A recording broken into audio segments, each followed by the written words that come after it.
Hola a todos, muy buenas. Una vez más, bienvenidos a Échele Café. Bueno, pues, hey, llevamos 5 meses o más en nuestras casas con más de una situación por abordar, con muchos problemas que tenemos que afrontar. Y sin embargo, la gente aún sigue tomando información equivocada de los mensajes que se tratan de dar. Es decir, hay mensajes buenos y hay mensajes malos, hay comunicación buena y hay comunicación mala, efectiva y no efectiva, y pareciera ser que nos estamos haciendo mucho daño con la información que estamos tomando. Es decir, pareciera ser que hay más gente que está tomando las decisiones equivocadas ante la información que existe. O al menos eso pareciera. Sin embargo, a pesar de haber tanta información veraz allá afuera, ¿no? Pero bueno, ¿por qué pasa esto?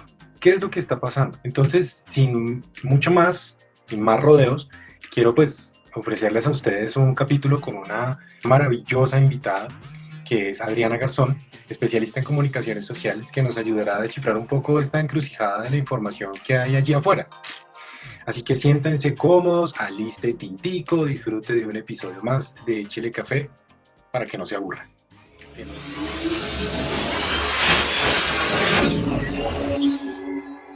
Adri, bienvenida a otro más de nuestros bacanos y queridísimos capítulos de Chile Café.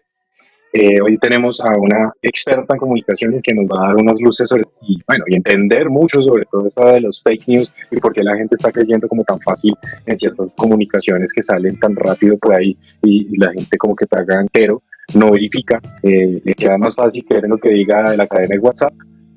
Y se come el cuento. Entonces, Adriana Garzón, bienvenidísima, experta en comunicaciones, bienvenida a Che Café. Bienvenida. Muchísimas gracias, y Diego, por invitarme. Feliz de acompañarnos y de charlar un ratito sobre este tema. Exacto. Bienvenidísima, porque sí estamos todos como muy buscando todos los expertos importantes que sean necesarios para que todos entendamos muy bien este momento de COVID, este momento de encierro, este momento de incertidumbre, pues nos está llevando a tomar decisiones, acciones, tanto científicas, no científicas, de comunicación, de emisión, de recepción, nocivas en muchos casos. Ha sido, yo creo que no solo la pandemia, pero muchas cosas hemos tomado acciones más nocivas, masivamente, que realmente las que son. Triste decirlo, pero es lo que yo veo, es lo que yo percibo. La comunicación ha sido masivamente más nociva y más masiva que realmente benéfica, más lo que yo entiendo y lo que yo veo de las noticias que me dicen, pero están tomando información a la ligera, están diciendo las cosas que no son. A mi mamá me toca decir, mamá, cuidado con lo que estás emitiendo, cuidado con lo que estás diciendo en Facebook, explica todo.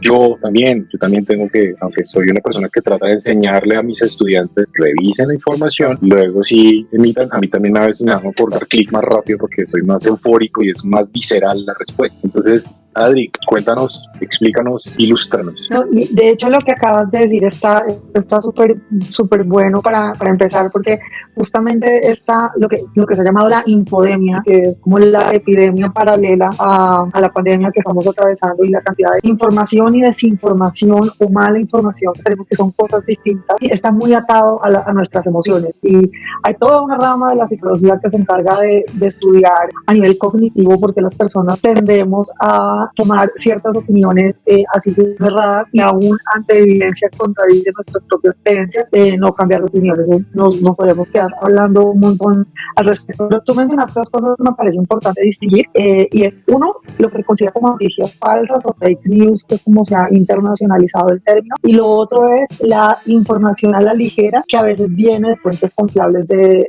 información, como por ejemplo serían los medios de comunicación, pero que no necesariamente nos ayuda a informar bien a las personas. Son dos fenómenos bien distintos, pero que combinados en una situación como la que estamos son gravísimos para la toma de decisiones a nivel individual de las personas. Claro. Me gustaría, por ejemplo, para empezar, el tema de la desinformación o la información ligera que hay en los medios de comunicación. Lo que ha como es evidenciado esa falta de diálogo que hay entre las ciencias y las ciencias de la salud y el periodismo, porque muchos de los resultados que produce la ciencia son del público, y en algunos casos son información que la gente está muy dispuesta a consumir. El realmente hace clic porque tiene que ver algo con algo muy emocional que seguramente nos afecta.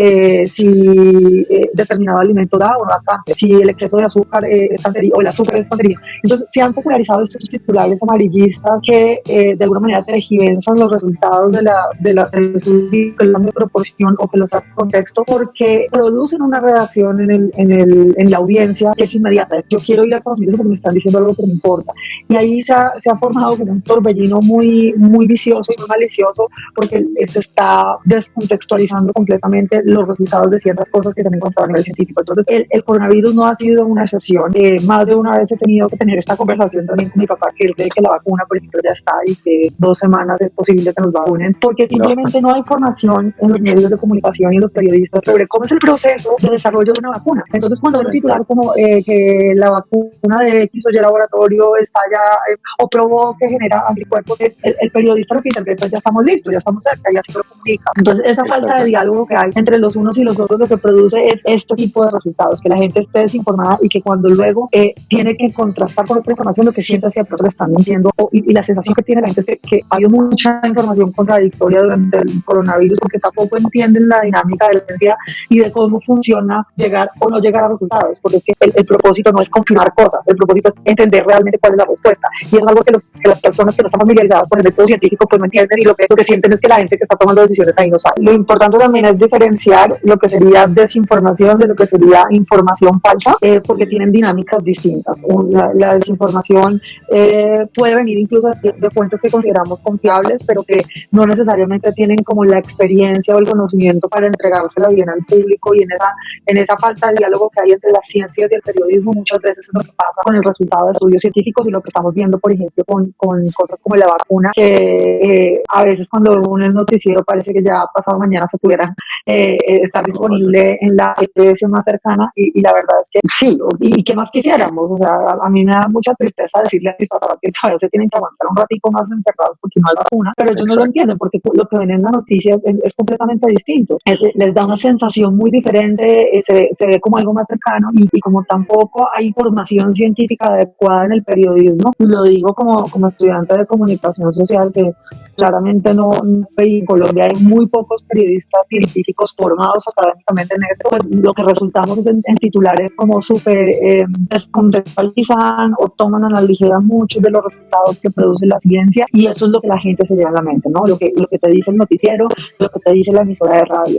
Y esto tiene otro efecto grave, y es que obviamente entre más alarmista sea lo que estás contando, o más emociones te genere, porque no necesariamente tiene que ser malas noticias, sino entre más le apele a una emoción, sea el miedo o la esperanza, como muchos tienen en este momento, o algo que sea como muy visceral, esa noticia tiene más probabilidades de ser consultada. Entonces entras en esta dinámica que hay en los medios de comunicación de jugar un poco con los titulares de las noticias, porque saben que eso va a producir que la persona haga clic, y entonces estamos en la famosa guerra de los clics, porque eso aumenta los indicadores que tienen ciertos medios de comunicación, así como se mide la audiencia en televisión, que cada vez, digamos, su share es más bajito, en digital, que es donde está el grueso de consumo de información, pero lo que te hace más o menos valioso tu sitio es la cantidad de clics que generas. Y si te estás dando cuenta que entre más, claro, los likes, el clic, casi que ni siquiera miras si llegaste más allá del primer párrafo, sino que el titular te hizo dar clic, de pronto le diste 2 o 3 segundos, lo mismo pasa con los videos. Un video, el promedio de vistas de un video llega hasta los 30 segundos, menos de 30 segundos, que si no entregaste la información que tenías que entregar ahí, pues ya pérdidas. Y esto en los medios se sabe. Entonces, como les aumenta la audiencia, creo que sí a veces llevan muy al límite esa elasticidad entre lo que es una información veraz y una información interesante. Y teniendo en cuenta que la mayoría de las personas se quedan solo con la lectura del titular, a veces ni siquiera hacen clic, no simplemente miran el titular unos segundos y siguen, pues ahí estamos en un gran problema, porque si estamos entregando titulares que te llevan a conclusiones cerradas, pues estás desinformando a la gente. Entonces, ese es como una parte del problema. La otra parte del problema ya sería lo que son las noticias falsas en realidad, y este sí es contenido malicioso producido con el propósito de impulsar una mentira para cambiar los comportamientos de las personas, y ahí es donde hemos visto efectos completamente nocivos de esta práctica, como influir las elecciones en un país, que lo vimos en Estados Unidos en 2016, lo vimos en el Reino Unido con el plebiscito del Brexit también, las elecciones que ha habido de gobiernos extranjeros para para tratar de influir en el resultado, o El lo no. estamos viendo ahora con la pandemia. El no de Político Colombia. Nosotros hemos sufrido insistentemente en los fake news. Lo que pasa es que creo que Colombia lo ha sufrido más desde el área política. A nivel global lo estamos sufriendo desde el área científica. Creo que es más perceptible de esa manera. Sí, yo creo que en temas de salud, salvo el momento actual donde sí estamos viendo un influjo de noticias falsas bastante fuerte con el tema del coronavirus, y les habrá llegado más de una de las noticias falsas, bien sea la de el bicarbonato, las gargaras de limón, la toma de bebidas calientes, el pH de ácido, que el tapabocas da hipoxia, ese tipo de tendencias están empezando a llegar acá. No, yo no siento que hayamos tenido, por ejemplo, un efecto grande con grupos antivacunas, que es una de las noticias falsas, digamos, más dañinas que ha visto el mundo en los últimos años en lo que tiene que ver con salud, pero sí están empezando como a colonizar otros terrenos más allá del político, que también es devastador y también tiene unos costos enormes para la sociedad. Sin duda, o sea, nosotros tenemos una anécdota en la universidad, Gis, ¿te acuerdas de las ranas que tienen VIH? Ah, sí. Ese fue un caso de un periodista que fue a entrevistar a un profesor que estaba hablando de un hongo que se transmitía muy rápido en las ranas. Fue un descubrimiento aquí en Colombia, y al día siguiente en el periódico El Tiempo salió que las ranas tenían VIH, porque su analogía del profesor en la explicación fue que se propagaba como si fuera el VIH de la rana. Ese es el clarísimo ejemplo de lo que hablábamos de la desinformación y esa desconexión que hay entre el periodismo y la ciencia, y que es súper costoso. O sea, realmente imagínate, el año pasado la revista Semana publicó un titular, y el titular, yo lo vi, era real, decía: el jugo de naranja da cáncer, en la revista Semana. Y entonces cuando uno iba a ver el racional de semejante conclusión, pues lo que decía era que el jugo de naranja tenía unos niveles de azúcar más elevados que comerse solo la naranja, y que estaba asociado con las personas que tenían una dieta alta en azúcar, pues eran más propensos a desarrollar cáncer. Pero de ahí a decir que el jugo de naranja te da cáncer, pues hay una distancia enorme, y ese es el claro ejemplo de lo que nos pasa en la desinformación y en el afán de buscar clics con titulares escandalosos. Yo siento que la gente muchas veces, digamos, cuando ocurren ese tipo de cosas, busca más, es como, de cierta manera, como por llamar la atención, descontextualiza completamente la información, y yo no sé si es un tema como de morbo, o yo no sé qué es lo que pasa, pero a la gente le gusta ese tipo de noticias, y eso, digamos, para mí el ejemplo más obvio es estar escuchando desde que tengo uso de razón que viene el apocalipsis, y el apocalipsis ha venido como en diferentes miles de formas posibles. Hace poco hubo una noticia que era de unas masas de aire que estaban chocando, pues esa es la explicación científica que después se supo, que al chocar las dos masas fría y caliente había un sonido súper fuerte en el cielo, entonces la gente pues salía como a tomar los videos del sonido, porque si era un sonido así como medio raro, y ya, sí, el apocalipsis. Yo lo escuché. Eso fue trending en Twitter, uno abría Twitter y el primero, o sea, digamos, el primero decía apocalipsis, y yo, ¿cómo así que apocalipsis? Y cuando me entré a mirar era eso, y yo, ay Dios mío. Nadie, yo me acuerdo que yo lo escuché, ¿te acuerdas? Sí, yo lo escuché una noche, Paul estaba en el estudio, yo estaba en otra parte leyendo, creo, era de estos primeros días de cuarentena que no se escuchaba, o sea, que se cayó una hoja y lo escuchaba, y con unas trompetas en el cielo. Tú lo describiste como trompetas. No, es que se escuchaban como trompetas en el cielo. Y bueno, yo dije así, no se me ocurrió lo del apocalipsis. Bueno, al día siguiente me levanté y el trending topic era apocalipsis, y todo el mundo las trompetas en el cielo, y la gente escuchando trompetas. Y bueno, ya hay alguien en la estación, pero aprendí que existía la palabra cielo, no tenía ni idea.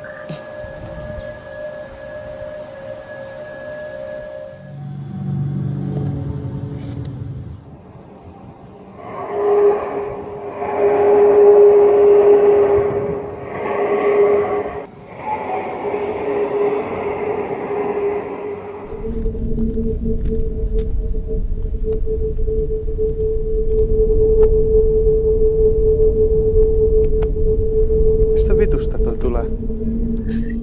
Pero fue súper caro, sí, claro. Lo que pasa es que también con la información nos pasa mucho que nos apela a las emociones. Entonces, algo que a ti te entra a nivel emocional, te hace reaccionar a nivel emocional. Y por eso es que también te terminan compartiendo y contagiando este tipo de cosas que no pasan por la razón. O sea, yo suelo creer que la gente que comparte información falsa o no lo hace a propósito, ni creo que esa gente que no tiene la capacidad de entender dónde está la falla lógica de lo que está viendo. Es porque a nivel emocional su deseo de compartirlo antes que hacerse un par de preguntas y cuestionar las cosas es más grande. Y yo creo que por eso cualquiera de nosotros podría llegar a ser víctima de compartir una información falsa, simplemente por eso, por ese deseo de compartir algo que nos llega muy a nivel emocional. Y yo creo que tiene mucho que ver con nosotros, o sea, la persona, lo que tú estás diciendo, es que es, y lo que está diciendo Gis también, o sea, hay un morbo, parecerá ser muy innato de nosotros, hay una maldad de nosotros, hay algo malicioso en las noticias, la búsqueda maliciosa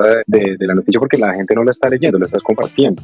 Sí, el titular es más importante que el contenido. Y nosotros que estamos apelando a la razón, nosotros aquí estamos dando un mensaje de razón, también podemos incurrir en el mismo error, indistintamente, porque pues muy probablemente el titular sea mucho más llamativo. Y estoy de acuerdo, un titular científico, Gis, Paul, tú, somos testigos que un titular científico pues de sexy no tiene un carajo. O sea, es que un titular científico es de lo más harto que puede haber. Además porque solo el titular son 3 párrafos. Entonces es claro que el titular sencillo, al grano, puntual, que diga se acabó el mundo, es mucho más llamativo que SARS-CoV-2, Oxford 22533 es el nombre de la vacuna. O sea, y sabes qué pasa también, que y eso está muy en la psicología humana, somos pésimos lidiando con incertidumbre. Los humanos no cosas ciertas. Y cuando no es cuando por ejemplo la ciencia o nuestra formación, como que les decía que la mayoría de las personas no nos sentimos cómodas con la incertidumbre, y menos cuando tiene que ver con campos de la vida o áreas de la vida que no están bajo nuestro control, como por ejemplo decisiones en cosas de salud. Y algo que nos ha mostrado la pandemia es que ha habido como muchos tire y afloje, avanzamos y retrocedemos, primero nos dicen una cosa, luego otra, porque así funciona la ciencia, es parte de lo que ocurre cuando estamos tratando de entender cómo funcionan las cosas. Pero los ciudadanos nunca hemos visto eso en tiempo real, ¿sabes? O sea, cuando hay estudios sobre la hipertensión o la enfermedad coronaria, pues los científicos se toman años, discuten las cosas, hay un resultado, luego se publica y luego eso llega con algún tipo de campaña de comunicación a la población, y ya llega en un momento en que hay un consenso y suficientes datos para entender que esa recomendación es la que le deben dar a las personas. Y aún así vemos cosas como que hace 5 o 10 años nos decían que las carnes eran y la grasa animal eran causantes de la enfermedad coronaria, y hoy en día se está diciendo que tal vez no, pero pronto son los omegas de las grasas vegetales. Entonces la gente es como, bueno, ¿al fin qué? Eso lo hemos visto resumido en un periodo de 4 meses donde nos dicen solo lávese las manos pero no se tapabocas, y no sabes que sí, mejor no hacer tapabocas porque es que sí nos dimos cuenta, pero no es una enfermedad que se transmita por vía aerosol de las gotas que están flotando, pero ahora nos dicen que de pronto sí, entonces mejor no se arriesgue. Eso lo que hace es minar la confianza de las personas en los resultados de la ciencia, porque no estamos acostumbrados a ver que ese es el proceso de aprender y de entender algo que no conocíamos. Estoy de acuerdo, o sea, la ciencia siempre ha estado desligada del público. O sea, yo siempre he criticado precisamente eso, que nosotros hablamos en un lenguaje, o sea, nadie nos entiende y nos entendemos entre nosotros, parecía ser. Y eso que dices es súper interesante, porque parte, por ejemplo, de lo que han encontrado los médicos que están dedicados a tratar de combatir la infodemia de los antivacunas, por ejemplo, es dejar ese terreno de confrontación con estas personas, porque muchos de ellos tienen esta creencia, o sea, realmente creen que las vacunas son malas para su salud.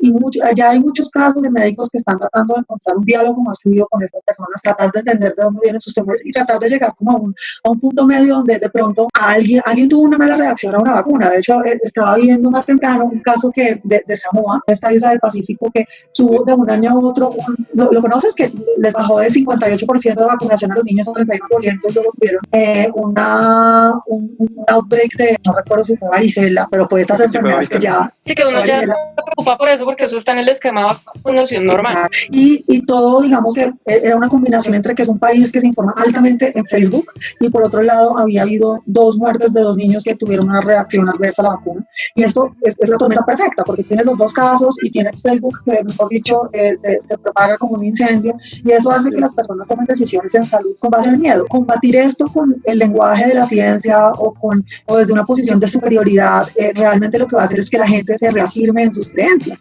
porque eso también es parte de lo que han encontrado en la diseminación de información, y es una cosa que se llama el sesgo de la confirmación. Las personas buscan información que confirme lo que ya creen, y ante información que de alguna manera les presenta un resultado diferente o datos que contradicen su creencia, la ignoran ignoran o simplemente creen que información que no es cierta.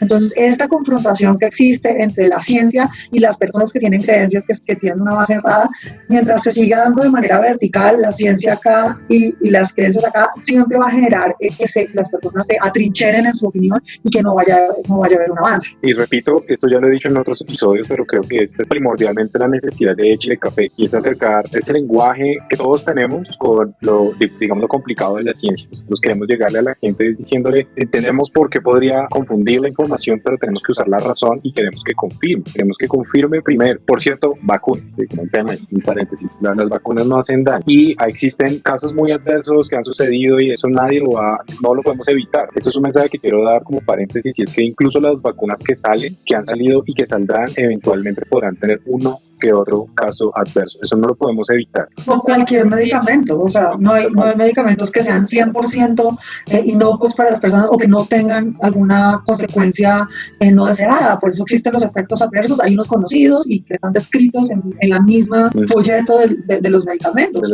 Por eso es tan importante que los medicamentos sean prescritos por médicos, porque los médicos saben entender cuando uno realmente se va a beneficiar con un tratamiento o no. Exactamente, sí, porque pero justamente si uno es apto para tomarse tal o cual medicina, eso no lo dice el de la droguería, ni lo dice uno, ay, ve que tan chévere que a mí me dijeron que este medicamento sirve para tal cosa. Eso lo dice el criterio médico con base en cuántas enfermedades tiene uno de base, qué enfermedades ha habido en su familia, cuáles son sus riesgos de cualquier cosa, todo eso, la evolución de una enfermedad incluso también determina qué tan eficiente es cierto tratamiento frente a otro, y eso es algo a lo que nosotros pues deberíamos tener. Parece ser que la gente no lo tiene muy claro, pero pues son cosas que todos deberíamos saber o entender para precisamente cuando nos vemos enfrentados a una vacuna, a un medicamento, lo que sea, pues saber cuál es como la justificación, como la parte racional de tomarlo o no tomarlo, y que igual siempre hay un riesgo. Sí, de hecho, los estudios de seguridad de los medicamentos, y es parte como de tratamiento, por qué tarda tanto el desarrollo de una molécula para tratar alguna enfermedad, pero la mayoría de los consumidores no lo sabemos, pero eso es una cosa que nunca termina. Entonces, ya una vez cuando un medicamento está comercializado, una persona podría tener una reacción adversa que no está documentada porque no se ha presentado antes, porque no se habían dado las condiciones para que una persona presentara esto, y todos los medicamentos y todos los laboratorios tienen unos canales de contacto donde las personas deben reportar esos efectos adversos, bien sea el médico tratante o el paciente cuando conoce este tipo de canales, porque pues se puede seguir aprendiendo de potencialmente qué condiciones de base pueden generar una reacción no prevista o no deseada luego un medicamento, y eso es también lo que seguramente a veces le da pie y oxígeno a teorías conspirativas relacionadas con las vacunas, que en efecto se pueden encontrar casos de personas que han reaccionado mal a la vacuna, aunque sean porcentualmente poco significativos. No, y es que va a pasar, porque es que definitivamente, y dependiendo del tipo de vacuna que tú estés utilizando, va a haber una reacción fisiológica, y esa reacción fisiológica pues se puede, digamos, estimar o prever dependiendo de lo que tenga el componente de la vacuna o lo que sea, pero tú no puedes saber definitivamente qué personas vayan a tener efectos adversos y cuántas son. Entonces, hasta donde tengo yo entendido, cuando las personas entran en estos trials o en estos estudios para hacer esas verificaciones, pues se firma un consentimiento informado donde las personas se les dice, a usted le puede pasar A, B, C, D, lo que sea, y si estás de acuerdo te la pones. Entonces, si te llega a pasar algo, tú ya estás informado que eso te pudo haber pasado. Es lo mismo que pasa con los procedimientos médicos. Tú te vas a hacer así sea una extracción de una muela, como una cosa muy sencilla, e igual eso también tiene unos riesgos, ¿cierto? Una persona, digamos, por ejemplo, voy a poner un ejemplo cualquiera, si una persona está anticoagulada o está tomando algún tipo de medicamento y van y le sacan una muela a la loca, pues se desangra, ¿sí? Entonces, lógicamente, pues uno tiene que también saber que cualquier tipo de cosa que tú le pongas al cuerpo pues, puede tener un efecto, como puede que no, estás dentro del 90 y pico % de probabilidades de que no te pase nada porque es lo usual, pero puede que te pase. Entonces, claro, y yo estoy viendo, y ese pedacito que dijiste de la generación de las teorías conspirativas, esa vaina desde cierta perspectiva debería y pareciera que debería ser gracioso, pero no lo es. No. Esa parte de las teorías conspirativas, de que esto es un invento de los chinos, de que, y por ejemplo, personalidades tan importantes, voy a decir importante, más no es real, como Trump, que tengan esa habilidad de manipular a todo un pueblo como Norteamérica, decirle, vea, frescos que esto sigue siendo una gripe. Queda uno como, ¿qué hacemos? Pero es que detrás le traemos la ciencia un poquito más a la gente, ¿cómo le comunicamos ¿cómo le seguimos insistiendo a la gente? Venga, o sea, utilicemos un poquito más de la razón, ¿sí? Entonces, es toda tu área. Lo que mencionas es súper importante porque otro de esos efectos de que las personas no se sienten tan cercanas a los científicos y sienten que un ciudadano común no tiene un diálogo equitativo o en los mismos términos que un científico, hace que en el panorama entre personas que son más asimiladas como iguales. En comunicación se ha venido estudiando hace mucho tiempo y esa es, por ejemplo, la razón por la cual las redes sociales han sido muy exitosas, y es porque en términos de persuasión, la comunicación entre pares desde hace varios años empezó a ser la más potente, y por eso existen los influenciadores, por ejemplo. Es porque ya las personas no tienen tanta como susceptibilidad a ser influidos por personas que consideran jerárquicamente distintos, sino por alguien que es más parecido a mí, porque si es más parecido a mí seguramente me entiende mejor y está más alineado con las cosas que son importantes para mí. Y en este entorno es que salen los famosos influenciadores que tienen algo de aspiracional, ¿sí? Algo de que me busca a mí hacer, seguir para parecerme a, pero que es gente más como uno, gente que habla como uno, que le importan las cosas que a uno le importan, que tiene una vida más o menos equiparable con la de uno. Y ahí es donde estamos viendo tanto el riesgo, pero también la oportunidad para combatir información falsa. Porque si te aparece, como en efecto pasó Miguel Bosé, que es el cantante que ha seguido toda tu vida, diciéndote que el coronavirus es una conspiración y que todo hace parte de la Fundación Gates, o sea, tú llevas escuchando que Miguel Bosé es un tipo sensato, inteligente, que compone buenas canciones, como por 2 décadas, ¿por qué no le vas a creer que te dice que es una conspiración? Y tú eso vienes y lo atacas por el otro lado con alguien, con un epidemiólogo que habla una cosa súper enredada, en una jeringosa terrible. Yo como que mejor me quedo con lo que me dice Miguel Bosé, yo creo que él es más como yo. Y por eso digo que ahí está la oportunidad, porque también siento que desde la ciencia se está empezando también a educar a personas y a líderes de opinión que son más parecidos al ciudadano y que le hablen al ciudadano para que haya esta comunicación más horizontal y haya esa posibilidad en realidad de escucharse y no de sentir que te están tratando de dar un sermón. Y eso es precisamente, lo que pasa es que parece ser que yo quiero estar de acuerdo acá. Y es que los científicos hemos tenido, pareciera ser que regañamos, ¿no? Pareciera ser que todo lo que tratamos de decirle a la otra persona es que eres un idiota, o sea, literalmente por debajeamos a la persona que toma una decisión equivocada.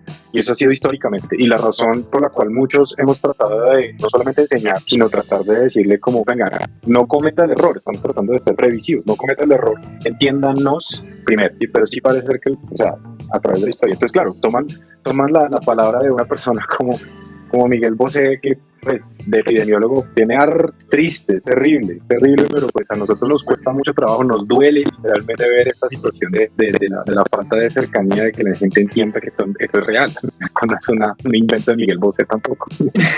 Sí, por contagiosas que sean sus canciones, no, eso no tiene nada que ver. No, es triste. Sí. Y es terrible. Y es ahí, de hecho, me vi hace poquito un episodio de John Oliver que hizo específicamente sobre el tema de teorías conspirativas del coronavirus. No sé si lo vieron, debe estar en YouTube por si de pronto lo quieren ver. En HBO, de John Oliver, de HBO. Sí, de HBO.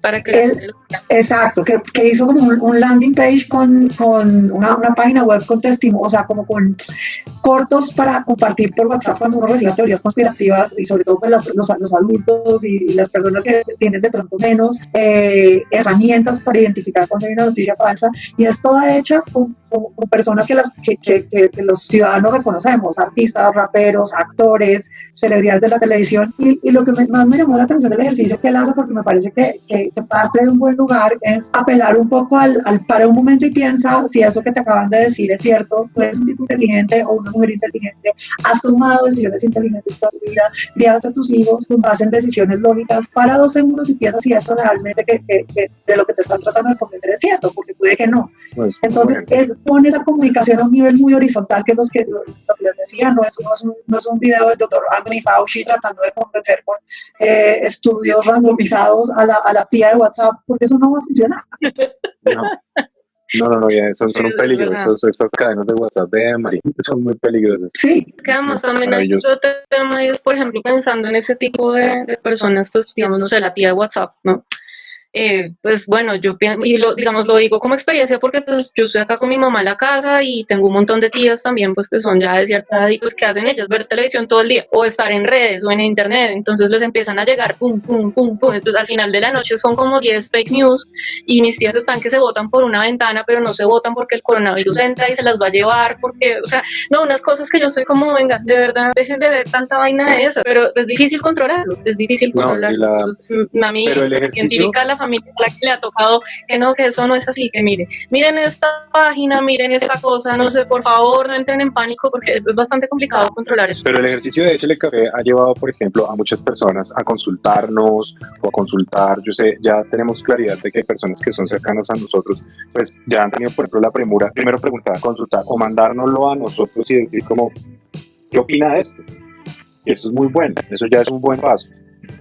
Eso ya es un buen paso, al menos en la comunicación para horizontal, como tú dices, para ponerlo de una manera horizontal, como decir, bueno, yo no me las sé todas, pero venga, lo consulte. Y al consultarlo, pues ya se empieza a generar un diálogo interesante sobre los temas científicos que deberíamos todos realmente entender. Pero lo que hemos dicho en este programa, o sea, en verdad hay veces que a la gente le cuesta mucho trabajo entender qué es un virus.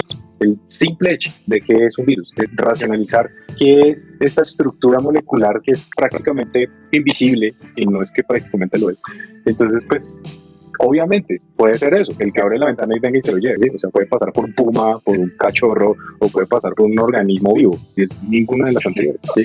Sí, y de hecho a veces con cosas que pueden, que eso es otra cosa que traen las noticias falsas, y es que casi siempre están construidas, es un mutante entre cosas que pueden ser ciertas, cosas que suenan ciertas y cosas absurdas, y las agitan en un esto y las lanzan, y ahí es donde es muy fácil capturar incautos, pero el incauto no es una persona con alguna discapacidad intelectual, y yo insisto, o sea, una persona inteligente puede caer en una noticia falsa con una facilidad enorme, porque están hechas, es una ingeniería de información que hace que haya cosas que te queden sonando, y si no tienes el tiempo, la curiosidad o la disciplina de hacer doble clic y entrar a ver eso y llegar hasta un punto y decir como no, esto está raro, definitivamente no puede ser cierto, pues te quedas con la parte de la información que te sonó medio real y ya todo lo demás como que te entra como mantequilla. Ese es el peligro de las noticias falsas, que tienen este mix de cosas que podrían llegar a ser. Y fue el ejercicio que hizo Publimetro la semana pasada, de empezar una noticia que tenía un titular llamativo, ¿sabes? O sea, porque yo lo vi, yo fui la primera vez y dije, esto está interesante, empecé a leer, empieza siendo como teniendo algo como de potencial verdad, y hay un punto que se pone realmente ridículo. No sé cuánta gente llegó a esa parte y tampoco sé cuánta gente llegó a la parte donde te desarman toda la mentira y te dicen, sí, ve, acá, pásala por inocente, tener una noticia falsa, bla, bla, bla, bla.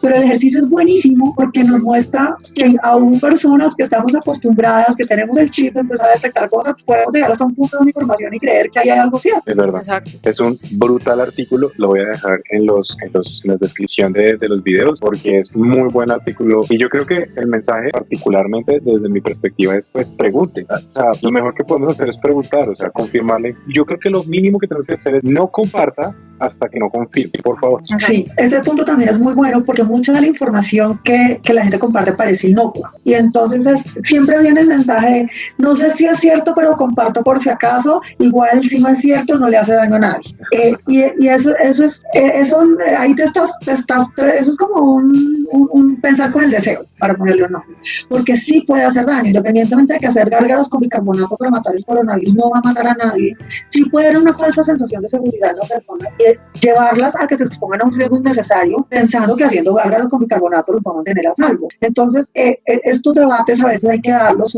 todos estamos en algún grupo donde se comparten este tipo de cosas y parte de la infodemia, que es la pandemia de desinformación y de falsas noticias, se combate también con ciudadanos que son capaces de decirle como, hey, ¿sabes qué? No compartas eso porque no es cierto, ¿cuál es la fuente? Y ojalá no te respondan Times New Roman. O sea, realmente tenemos que empezar a tener estas conversaciones como ciudadanos y empoderarnos de la información que consumimos, sí, y que compartimos, porque eso no puede ser simplemente del lado de que la ciencia nos entrega todo y todos no lo consumimos y lo digerimos así tal cual. No, yo creo que también tenemos que empezar a ser esos ciudadanos críticos y esos usuarios de redes sociales críticos que somos capaces de levantar la mano y decir, ven, esto que me acabas de compartir me parece que no tiene fundamento, ¿de dónde lo sacaste? Pero es que hay gente que no sabe qué es fuente, ¿no? Que es una fuente, que es digamos de dónde proviene una información. Calma, lea, estudie la información y si no tiene tiempo, pues entonces si no la quiere confirmar, pero tampoco la comparta. No seamos investigos. Sí, no es poca responsabilidad a la hora de compartir las cosas que realmente estemos seguros qué tipo de información se está compartiendo y definitivamente pues si no sé mejor no caer ahí como en ese juego de simplemente lo que alcancé a leer en 10 segundos y lo mandé. Y leí el título y me pareció que todo el mundo debía saber y comparto. Exacto. Y es porque tampoco tiene tanta sanción social el compartir información falsa. Puede uno quedar un poco como antipático o ñoño si en el grupo de la familia cuestiona el tío, pero yo creo que sabiéndolo hacer, haciéndolo sin tratar de ridiculizar a la otra persona, sino de propiciar un buen debate sobre las cosas, es lo mejor que podemos hacer para evitar que esto pase. A mí al principio de la pandemia me pasaba mucho en el grupo de la familia que llegaba, nos llegó el video del famoso médico mexicano que decía que no se tenía que aplicar el secador 5 minutos caliente en la nariz y en la garganta para matar el coronavirus. ¿Y el secador? Sí, un secador caliente. No, eso no Y que si no te pasaba nada, que si no era cierto que igual no te pasaba nada, yo no, y si no, y ya quema las mucosas, o sea, como nada. Y ese fue un debate en el grupo de la familia, y ya después de eso, pero la verdad lo traté de abordar con amor, ¿saben? Era mi familia, no quería poner en ridículo a nadie. Entonces, además yo no soy una autoridad en la salud, entonces me escudé en que mi esposo sí lo es y les dije, mire, de control, esto realmente puede ser peligroso. Después encontré que había un fact-checker, que si quieren ahorita hablamos de los fact-checkers, porque me parece que es que recomiendan. La información ya la desmintieron, esto no es real. Entonces, después de eso, la conversación era como, Adriana, me llegó esto, ¿tú crees que es cierto o no? Entonces se convirtió más en eso que tú decías, Diego, de mirar, de recibir con escepticismo la información. No la están dejando de compartir, pero por lo menos la están compartiendo con un sesgo de duda y tratando de encontrar una opinión calificada para entender si es algo cierto o están siendo víctimas de una información falsa, tratando de informarme o de probar que tengo razón. Porque si lo que quiero es probar que tengo razón, pues de ahí soy bastante más susceptible de que me llegue información falsa simplemente porque me sirve para lo que ya creo. Entonces, ese primer filtro es bien importante. Lo segundo es ver qué fuentes cita. Si dice un estudio hecho por científicos, no dice qué científico, no dice qué universidad, no tiene links al estudio real, que un artículo serio normalmente lleva el link del estudio donde está publicado. Ya desconfíen porque realmente les está entregando una información que no es completa y está omitiendo una información que es muy relevante para que alguien pueda determinar si la información es cierta. Y luego están estas muy poderosas herramientas que son los verificadores de información o fact checkers, como les dicen en inglés. Es una movida que han tenido que implementar varias plataformas de redes sociales para tratar de mitigar en algo, convertirse en estos territorios plagados de noticias falsas que ya se ha probado lo peligrosas que pueden llegar a ser, y que se dedican justamente a estudiar a fondo una afirmación que se da, por cierto, en algún artículo viral o en algún post viral o en alguna noticia que de pronto viene de un medio que no es confiable, pero la gente consulta mucho, y la investiga a profundidad para determinar si es cierta o no. Por ejemplo, en Colombia hay uno que yo sigo y que me gusta mucho compartir los chequeos que hace, que es Colcheck o Colombia Check. Están en Facebook, están en Twitter. Hay casi cualquier noticia viral que ha llegado por esta época está estudiada por ellos y realmente hacen un trabajo muy juicioso en determinar cuando hay una información falsa. Y también hay la OMS tiene dentro de su página tiene una sección también que es como de los mitos y la mala información respecto sobre todo coronavirus, que es como lo que nos compete en este momento. Y hay un montón de información que está desmitificada ahí también. De acuerdo, y que traen la información real. Por ejemplo, Twitter tiene una sección completa de COVID-19 y Facebook también, y ahí es información que es curada. Y con curada me refiero a lo mismo, digamos, el mismo trabajo que hace alguien en un museo y es seleccionan realmente cosas que vale la pena que la gente sepa porque son ciertas, porque son confiables y porque es seguro compartirlas. Eso ya también se puede encontrar tanto en Facebook como en Twitter y es una buena fuente para ir a buscar información real. Claro que sí, es un súper mensaje como instructivo para todas las personas, el hecho de y yo creo que deberíamos decirlo, o sea, a mí me cuesta trabajo por mi forma de ser, por no ridiculizar, pero he tenido que aprender muchísimo y gracias a Échele Café fue que aprendí. De hecho, la idea de Échele Café fue porque habíamos, digamos, un cansancio constante de estar ridiculizando a la persona que no estaba diciendo las cosas como eran o que no tenían un trasfondo que era científico o que no me venga a decir ese tipo de cosas. Primero, estúdielas, escrutine la información, rebusque y cuando tenga algo confiable, entonces sí, hablemos en el mismo tono. Y resulta que lo que hemos estado diciendo durante este capítulo es, no todos tienen el mismo tono, no todos tienen la misma información y la gente es muy visceral. Entonces creo que hay un instructivo también para no ridiculizar a la gente, para no ridiculizarnos tampoco entre nosotros y a nuestra familia, porque puede pasar, y es ser juiciosos en el orden de las cosas, y es entendible. El papá de cualquiera no tiene por qué ser biólogo ni tiene por qué ser médico, ¿sí? Y por ende le vamos a votar al que sí es biólogo y que sí es médico la información, y esa persona se puede enojar, pero no es cuestión de enojarse. Estamos en un momento crítico de la historia humana, ¿sí? Y es entendible. Entonces es entendible y tenemos todos que ayudarnos a entendernos. Es creo que el mensaje, tenemos que ayudarnos a entendernos, no a criticarnos, porque es entendible el desespero también. Gracias precisamente por ayudarnos a entender cómo comunicar. Recalcar que todos como receptores de información, la teoría básica de la comunicación es, y seguramente lo vieron en el colegio, emisor-receptor, ¿no? Bueno, y ahí después vienen unas complejidades. Básico, emisor-receptor. El receptor también tiene un rol en la comunicación, y en este caso los ciudadanos como receptores, nuestro rol es entender cómo estamos recibiendo ese mensaje y entender si el mensaje que estamos recibiendo tiene una agenda detrás o si realmente es algo que genuinamente busca aumentar el nivel de conocimiento de información sobre algo. Eso es básico. Está la responsabilidad del emisor, pero también la del receptor en ser crítico con la información que recibe. Nosotros somos de una época en la que no juzgábamos mucho al profesor, porque sí, el profesor tenía la razón siempre, el profesor tenía la información, el profesor perfectamente podría decir que el cuerpo tenía 500 huesos y él no va a juzgar, es el profesor. Lo chistoso del asunto es que hoy en día podríamos juzgar al profesor que está diciendo que el cuerpo tiene 500 huesos y no lo hacemos. Hay una mezcla de pereza, hay una mezcla de muchas cosas, de angustias. Honestamente, esto es parte de lo que quería decir, y es que yo creo que hay un bache generacional. Esto, me disculpan los que no se sientan así, pero yo creo que hay un bache generacional. Hay un bache muy grande en las generaciones que hay y en falta de educación. Había personas más críticas en otro momento y tenemos un bache. Nosotros no juzgamos la política, votamos erradamente, no juzgamos las noticias, no juzgamos los productos que consumimos, no juzgamos nada. O sea, hay un bache generacional, creo yo. O sea, yo soy de una persona que confía en la época de las lecciones de un Carl Sagan, en Cosmos, que le decía a uno, juzgue, aprenda todo el tiempo. Me gusta pensar en eso, y la educación murió ahí. Yo no sé si estoy siendo muy equivocado ahí, pero creo que tenemos un hueco. No sé qué tanto nuestro sistema educativo esté premiando el pensamiento crítico, esté premiando la curiosidad, porque para tener pensamiento crítico hay que tener curiosidad, y si no estamos educando a niños en tratar de ir más allá de lo que es visible, y si les estamos además como adoctrinando en que tienen que aceptar lo que la autoridad les dice, yo creo que esa es la fórmula para criar personas que no se van a cuestionar nada en la vida y que no van a tener la curiosidad de tratar de entender por ellos mismos las cosas, porque no necesariamente tienes que pasar por una universidad o por determinada disciplina para entender buena parte de las cosas que puedes saber. Tenemos acceso a información como nunca antes, por lo cual a mí me llama muchísimo la atención esa falta de curiosidad por ir y buscar cosas que están disponibles y que cualquier persona con una educación básica podría entender mejor. Entonces, creo que tiendo a estar de acuerdo contigo en que si no tratamos de cultivar el pensamiento crítico y la curiosidad en los niños, vamos a tener personas que simplemente pues toman decisiones con base en lo que otros les imponen. Zombies. Sí, zombies. Es preocupante. Creo que la audiencia que vea este video sienta que hay una preocupación auténtica de parte de nosotros. La razón por la cual tenemos este mensaje de sean más críticos con la información, incluso júzguenos y confirmen también. Eso es válido. Y comuníquense con las personas que consideran ustedes que saben, hagan una cadena de confirmación. Esto también es un ejercicio bonito entre las familias. Se las he recomendado a mis estudiantes. Si tienen el hermano médico, ¿por qué no le preguntan? Si tienen al hermano comunicador y necesitan hacer una tarea de comunicación, ¿por qué no le preguntan? ¿Cuál es la vaina? ¿Cuál es el miedo ahí? Entonces yo creo que es un mensaje chévere. Este es un capítulo muy bacano. Muchísimas gracias, Adri. Gracias. Con todo gusto. Me encantó compartir con ustedes.